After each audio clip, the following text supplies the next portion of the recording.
Hong Kong, a beautiful city of towering skyscrapers, neon lights, and relentless energy. But beyond all of that lies something completely different.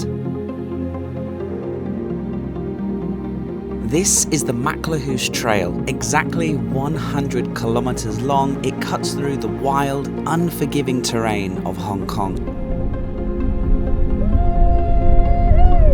And over the next few days, I'm going to attempt to hike the entire thing, carrying everything I need on my back, my tent, my food, and my survival for the next 4 days.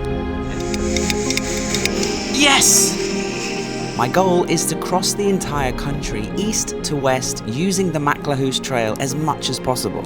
I honestly don't know what to expect. The MacLehose Trail is known for its brutal ascents, its relentless humidity, drastic weather changes, and long remote stretches with no water or resupply points. The rains have opened up. What I do know is this is going to be the hardest thing I've ever tried to do. I know it's going to be exhausting, I know it's going to hurt, but there's something about stepping into the unknown that just pulls me in.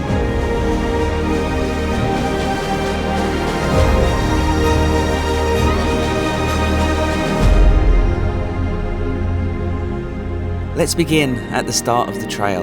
I'm feeling a mix of excitement, dread, and a little bit of fear, but there's only one way to find out if I can do this, so come and join me as we attempt to hike across Hong Kong together, 100 kilometers across the MacLehose Trail. Wish me luck.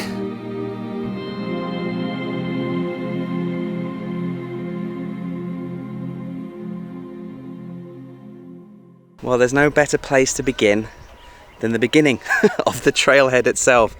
They have this beautiful wooden sign and a very useful map. So I've just taken a few pictures and some videos because I don't actually have that much, apps on my phone. I'm obviously going into the wilderness for 3, maybe 4, maybe 5 days. So I've got to conserve my batteries. Plus, I did read online that there are lots of markers and it is well signposted. So fingers crossed that's true. There are markers every 500 meters. And so as long as I keep seeing them, I know I'll be on the right track. And there is a little sign or a little logo of a man with a backpack standing on a rock. That's the signal that you're on the right trail. Look, I am a bag of nerves. I'm very worried that I haven't packed enough stuff. I'm also worried I've packed too much. This is my first multiple day hike on my own in the wilderness, carrying everything I need. This could be a baptism of fire. I could get eaten up and spat out and chewed alive. Or I persevere, we make it all the way to the end, all the way to marker 200. Now, obviously, if there's a marker every 500 meters and this is a 100-kilometer hike, then there are 200 markers. So I think we just sort of take it one day at a time, one step at a time, one marker at a time, put one foot in front of the other foot. So there's only one thing left to do. Let's take a picture here and begin.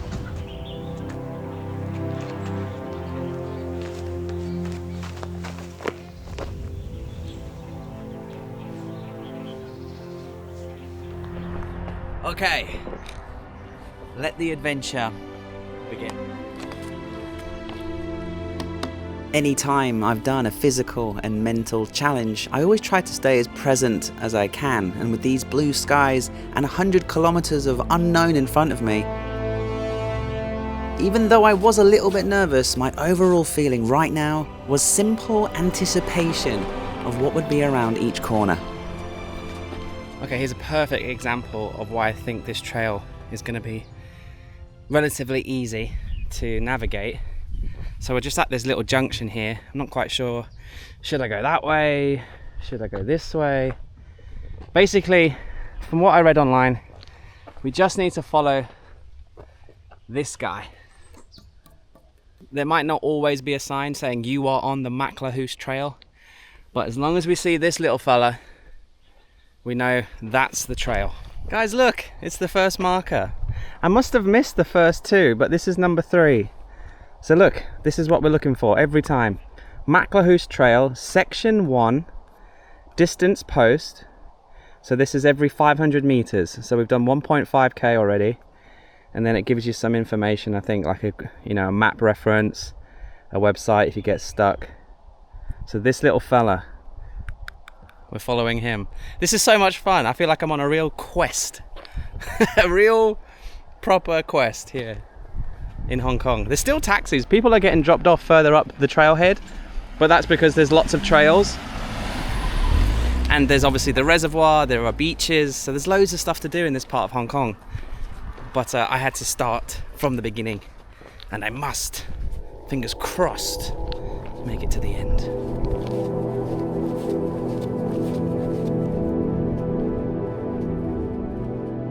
This first morning session was going to be reasonably easy. Nice and flat along this path road, making our way around this huge freshwater reservoir, which obviously supplies Hong Kong with its fresh water.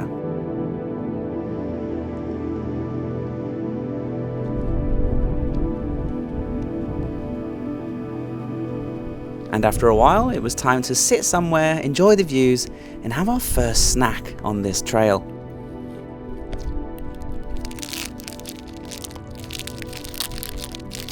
Time for my first snack. Thought, what a beautiful view to have it. I'm just going to eat half of my energy bar. Cranberries, nuts, and peanut butter. Yes, please.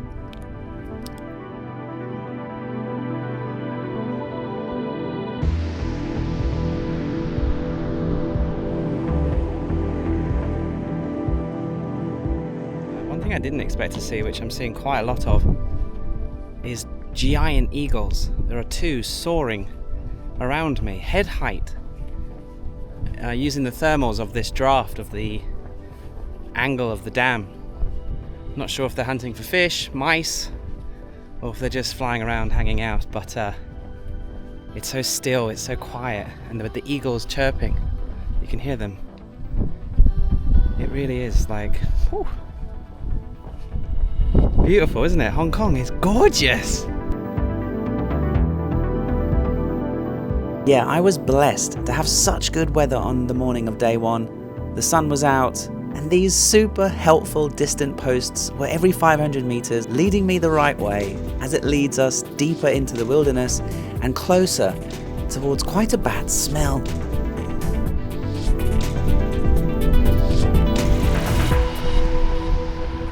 Okay, we're at the 12th or 13th marker point, and there is always this faint smell of cow along the path, and I've been waiting to find the culprit. I think I found him.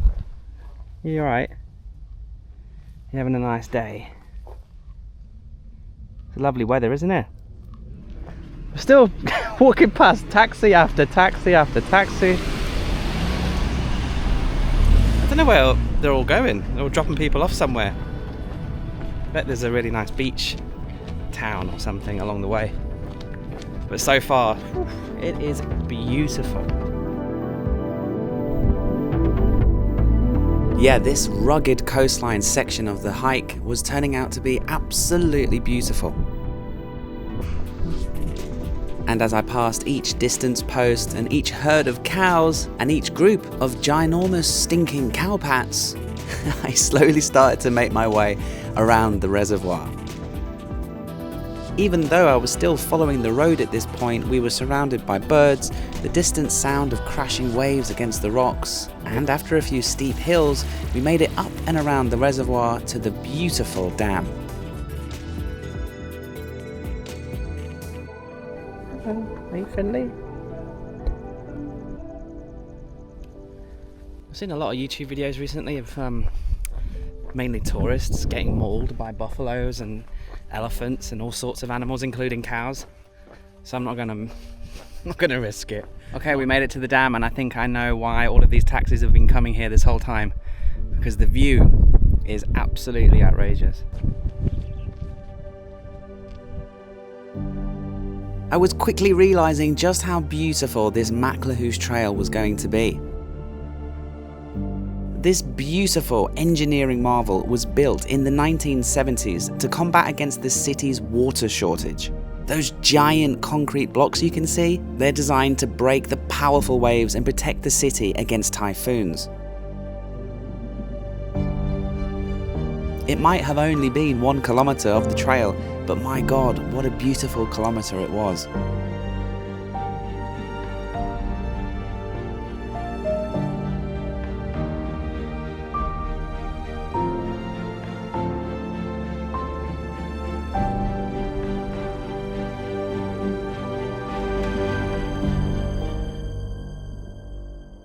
At the end of the dam was a little toilet where I used my water filter for the first time to fill up.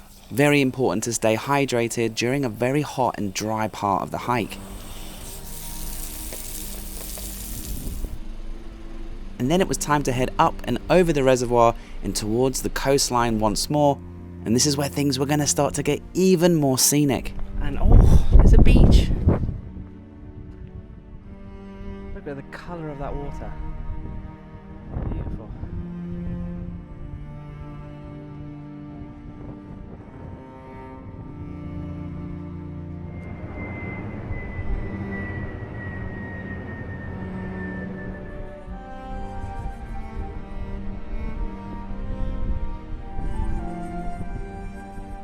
It's quite common when you're hiking, and especially when you're filming the hike, to forget to turn the camera off, to stop walking, to look up, and to stop and to breathe it in. No point flying all the way to Hong Kong. No point preparing for a hike, and then no point hiking without just stopping to hear the sound of the ocean, to hear the sound of this planet. Not all of the hike will have views like this, so it's important to rest and soak these parts up, these moments, and share them together.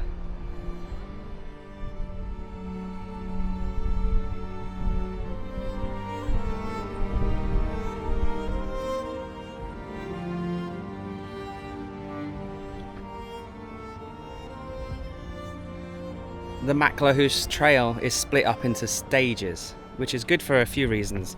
If you lived in Hong Kong, you could do a stage or two and then get back in the car and head back to the city. You don't have to do the whole hike in 4 days or 3 days.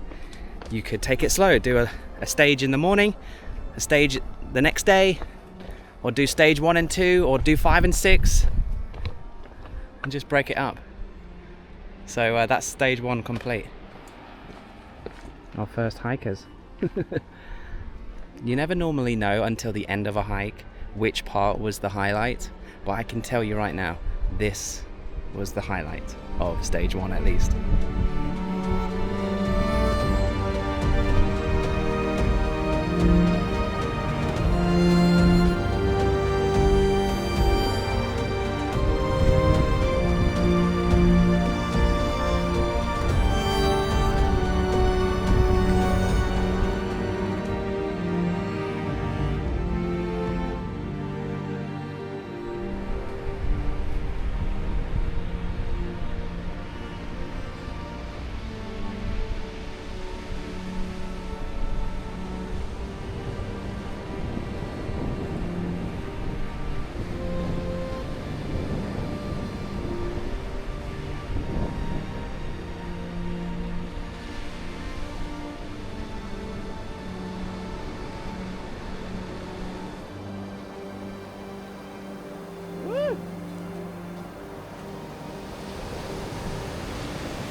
Okay, section 2 feels like we are now on the trail proper, because look at that. Steep, rocky, traily, and in the forest.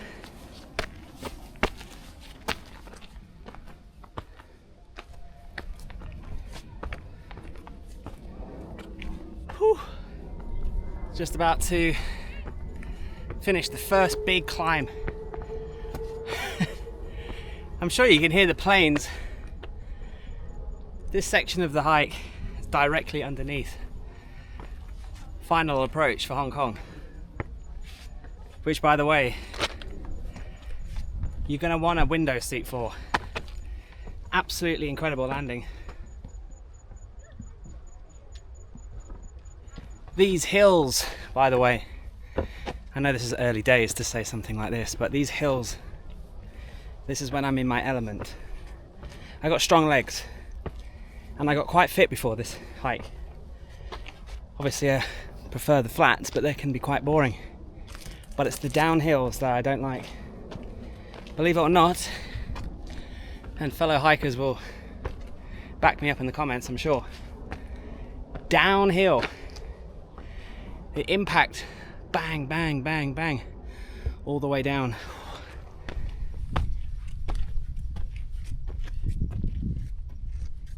12 kilometers down, and I feel like section 1, that was the warm-up, guys. That was to activate the muscles, get the blood pumping, because guys, section 2, I feel like we are actually on the trail now. This feels legit. This is a sweaty one. 3.5 kilometers to Saiwan, which I think that's a campsite. My goal is to do it in 4 days. So if there's 200 markers, that's 50 markers per day. So hopefully my aim is to find a number 50 marker, and then quite quickly after that, find a place to camp.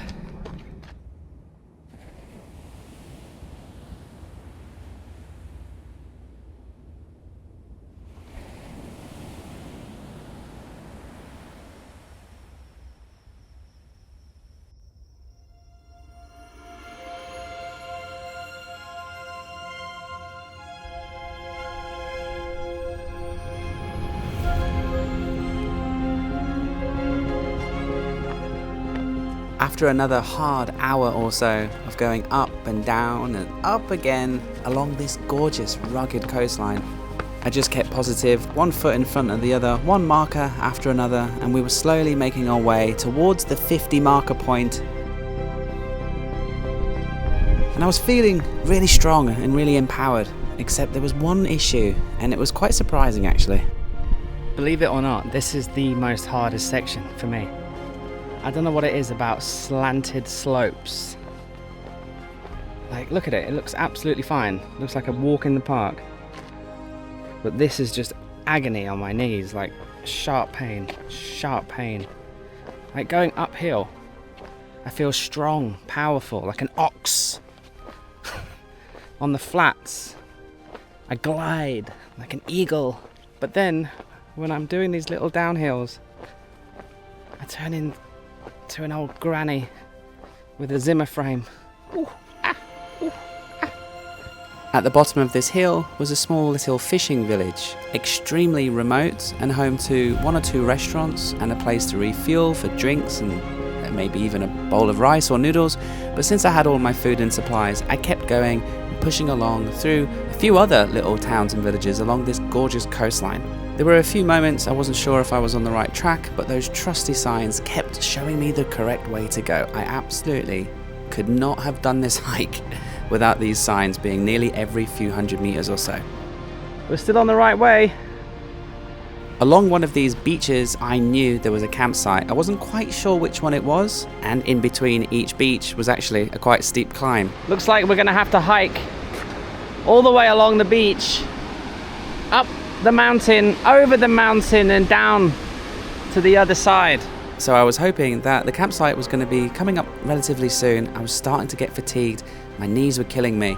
The sun was starting to go down, so I knew I had to get camp sorted relatively quickly. There's a hierarchy on the hike. Big bollocks first.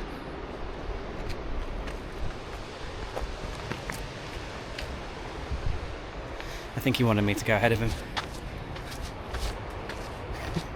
Maybe he's doing the MacLehose. I knew the campsite was along this coastline somewhere, but I just, for some reason, just felt like I couldn't find it.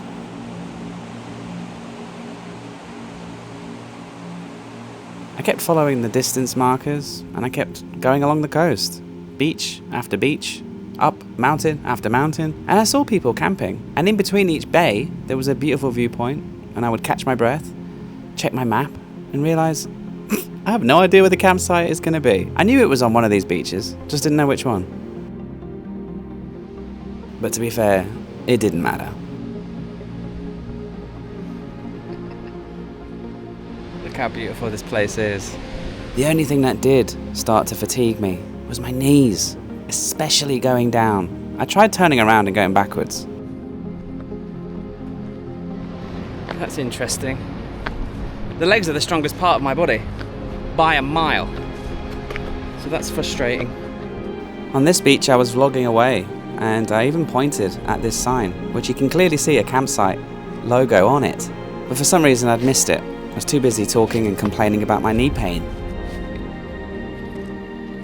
I was also starting to get really sore feet, and I thought I could feel the start of a blister coming on. So I had to make sure to take my socks and shoes off, let the air get to my feet. I haven't been turning on my data on my eSIM because I just want to be in the moment, right? I don't want to get notifications or anything. And the one time I did turn it on to just double check that I was in the right place, and because I got a little bit lost before. You know, 5G, no problem, but now that I kind of need to just check where am I and how far is it to the next campsite. Do I turn back and walk back for half an hour and camp here, or do I just keep going? See, here's the campsite sign, right, that I must have walked right past, but that's way back now, so we're not going to do that. We're going to keep going. It says there's a settlement or a village in 5 kilometers or in 2 hours, which means it will be dark. So between here and somewhere here is where we're going to camp. That's 20 kilometers down. Let's go. One thought that came across my mind a minute ago was water. I've run out, and if I don't find a campsite before dark, if I end up wild camping, I don't know if I'll have a water source. Thank God there's this little trickle here and I have a water filter. Hallelujah.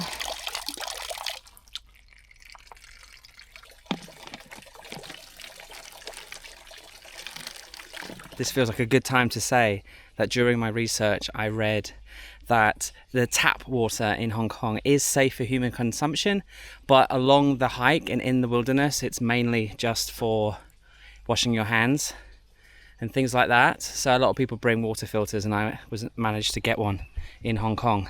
I'll share more about that when I show you my gear later. This is a sign you don't want to see when it's end of a long day, you've already accidentally walked past your campsite and you're tired and fatigued. It says notice and warning. This section of the trail is very difficult and suitable only for experienced and well-equipped hikers. Do not attempt in bad weather, please take care. And there's a SOS system here. So, I mean, I'm experienced, I'm well equipped. It's not bad weather, so we should be fine. But it's not good for the morale. One step in front of the other, one marker at a time. Let's go.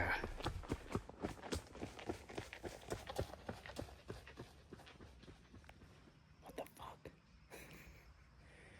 You know, no matter what you do in life, whether it's travel or career-based, there's always someone doing something way more extreme, way more.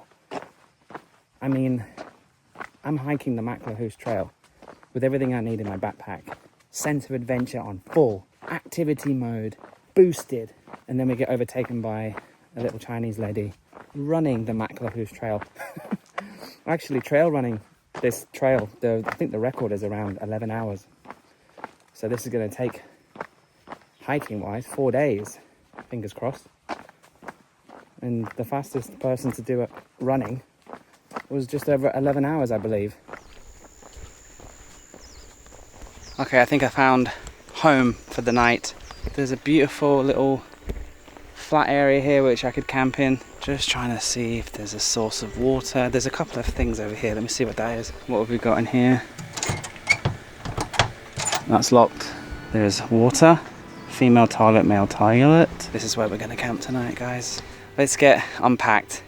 Let me show you what's in my backpack. Let's set up camp and let's eat.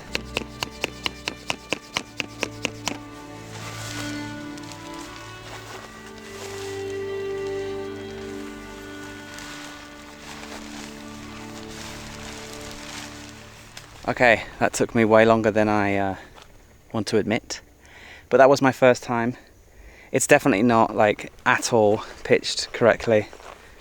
It's quite difficult to pitch a tent, guys, because I am not one of those outdoorsy type of people.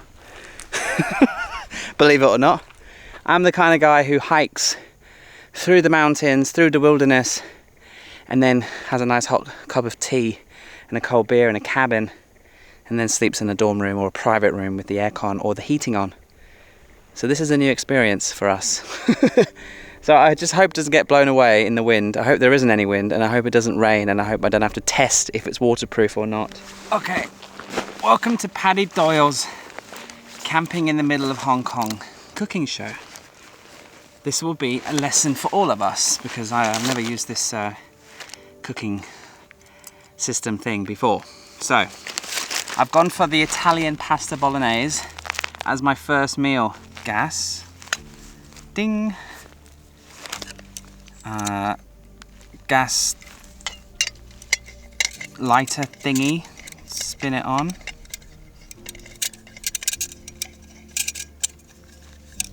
Oh, oh, oh. Oh, oh, oh. What's that? Why is it doing that?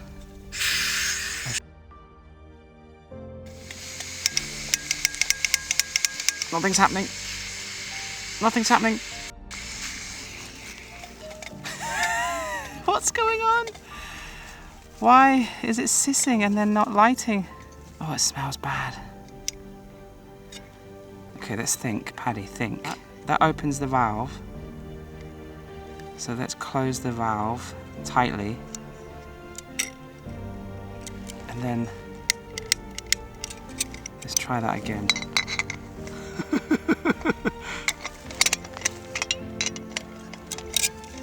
I'm not going to tighten it too much.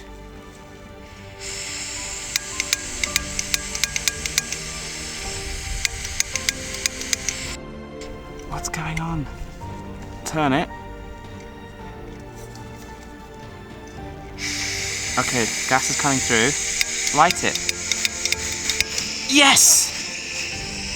Oh God, I was bloody worried then. And then we put this on. Is that on? Doesn't feel like it's on very well.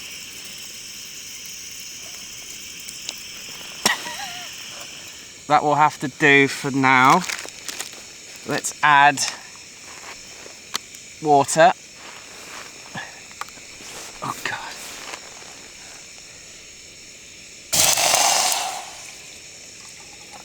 At least it's hot. Then we can put the lid on. And it should boil quicker. Normally I would shower before dinner, but I thought I would save that till after. So I'm going to have a little Victory chocolate bourbon biscuit whilst this is boiling, because I'm hungry.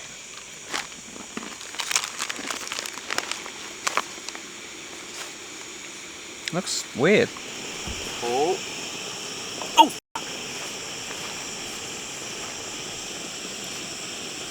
Going in with the fleece.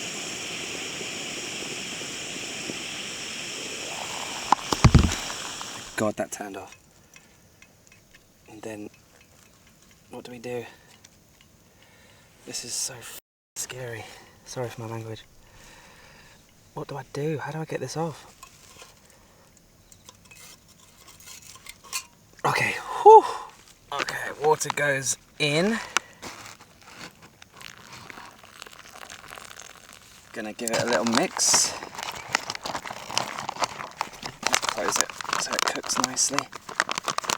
Okay, it's been 6 to 8 minutes. Let's see how we're doing. God, looks like dog food. Doesn't smell that great. Have a look at this.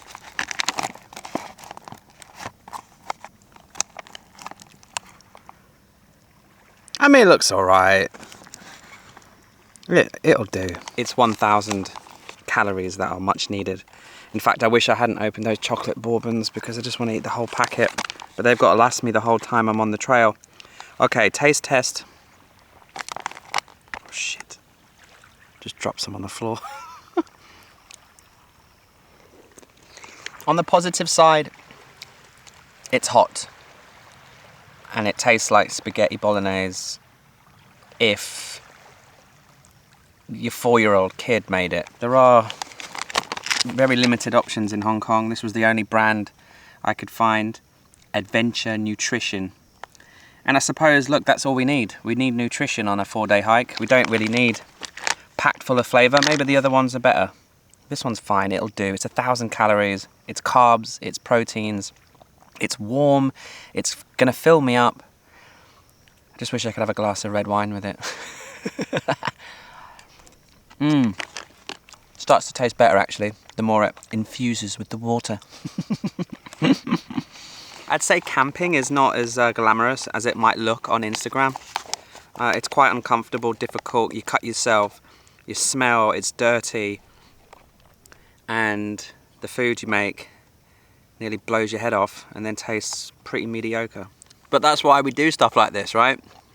To get out of our comfort zone, to learn new things about ourselves, to push ourselves physically and mentally, and to get to the other end in one piece and say, we did it! We hiked across Hong Kong! I hope you enjoyed day 1 on the MacLehose Trail. If you want to watch day 2, you can click here right now. Oh, what a day.